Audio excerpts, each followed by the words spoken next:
Hey guys, Dez is here with Chandler. Hi. And Zach. Hey there. So we saw them actually standing right next to each other. I'm like, we're going to do both at the same time.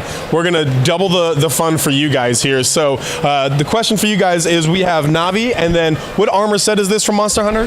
This is the Odogaron set. All right, why did you choose it? Well, I lately just got into Monster Hunter, so I kind of just thought, wow, this is the coolest looking armor. And, you know, the Odogaron's kind of a pissed off puppy, so I think that's my spirit animal in a way. I mean, it is the coolest armor. You're correct. So why Navi?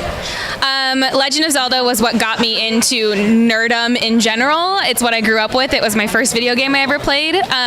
So when I first got into cosplay, Navi just sort of popped into my head as this fairy type character that I was like, that would be so fun because she doesn't have a set design. I could kind of do whatever I wanted with it. So this is kind of all an original concept that I created just based around a tiny blue ball of light. And you did, and it's beautiful. You went all out with it. So you got like a gown, you got a little tiara here, and the wig. So yes. Why these aspects of Navi? Well, if it was dark outside, the skirt actually lights up, so that kind of fell into the aspect of her being able to kind of glow. The sign, I don't have a link that I follow around. I just follow all of the links, so the sign kind of helps people know who I am, and if you know the series and you know Ocarina of Time, then you kind of know, hey, listen and watch out are kind of her two big catchphrases. So this, and then my emblem towards Hyrule, obviously, is represented in the tiara. So what work went into it all? What work? So the dress has actually been, this is probably my, third version of this outfit that I've done. It's repurposed. It's a homecoming dress that I added the embellishments to.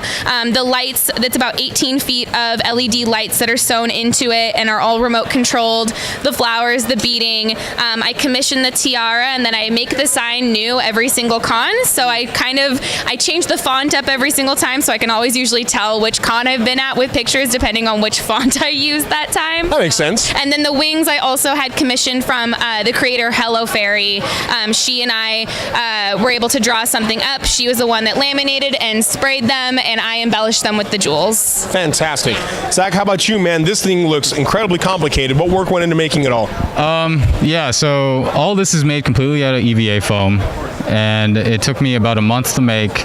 All of it is just plasti dipped, and well, I guess I take that back. It's not all EVA foam. The tips of the shoes are Warbler, but yeah, it was just a bunch of made this all by myself and having to heat treat everything. You know, just cutting foam. I've been doing this for like 3 years now, so I've kind of learned a thing or two, just about like just all angles, cutting angles, and what you need to use to seal. And I added a little bit of lights in the eyes, just because I thought it'd be a cool touch instead of just like, you know, coloring it blue.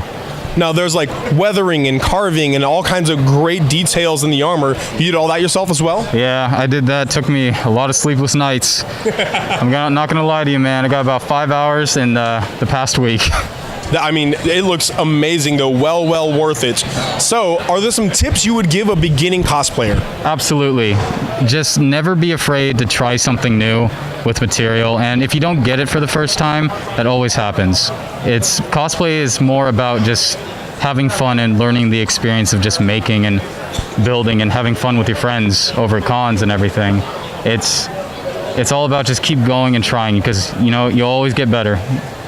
Outstanding. Chandler, how about you? Tips for beginning cosplayers? Yeah, definitely piggybacking off Zach. Just do it. My first cosplay was riddled with Halloween store items. I had a Halloween store bought wig that I chopped up with office scissors, and it's out there somewhere on the internet, and it looks horrible, but the event that I wore it to, I met other people who recognized what I was, who also really liked the same fandom that I was dressed up as, and those friends I'm still friends with to this day. So, I mean, as long as you're happy with what you are wearing and you're representing something that you truly love, you can't go wrong. You know, people have started just making things straight out of their closet. So if you have dresses, if you have shirts, if you have pants, and you think you can put something together that could represent that character, go for it. And then from there, there's all these resources, YouTube, WikiHow, other cosplayers. I'm always welcome when people message me on Instagram or Facebook asking me how I did something, because I love to be able to pass that knowledge down, because, you know, it's always trial and error. You're never going to do something right the first time, so always just keep practicing your craft. That's great. And on that note, where can we see more of your craft then? Yeah, I am both on Instagram and on Facebook, both as Chandler Darling Cosplay. I'm more active on Instagram, so that's where you'll find the majority of my portfolios and my costumes and things on there. How about you, Zach? Where can we see more of you? Yeah, I'm on Instagram. My handle is Kaiju Typhoon. That's where I post all my stuff, and usually, yeah, I do every piece by piece. So if you ever like want to see some kind of, like, that's another thing too, just always look around to other people's, get inspiration from them. But not saying you'll get inspiration from me at all. No. Kaiju Typhoon? Yep, that's it. Awesome. Thank you both very much. We really appreciate it. Thank you guys for watching. We'll see you with more cosplay later. Bye. Hey guys, thanks for checking out our PAX West coverage. We had a great time. Yeah, it was a great weekend. If you want to see more, please be sure to subscribe. We've got a lot more videos. A lot more. We also have a lot of Let's Play, tabletop games, podcasting, and other stuff on our channel. Yeah, so please be sure to check out those too. Thank you so much. Hope you guys subscribe, and we'll see you again later. Bye.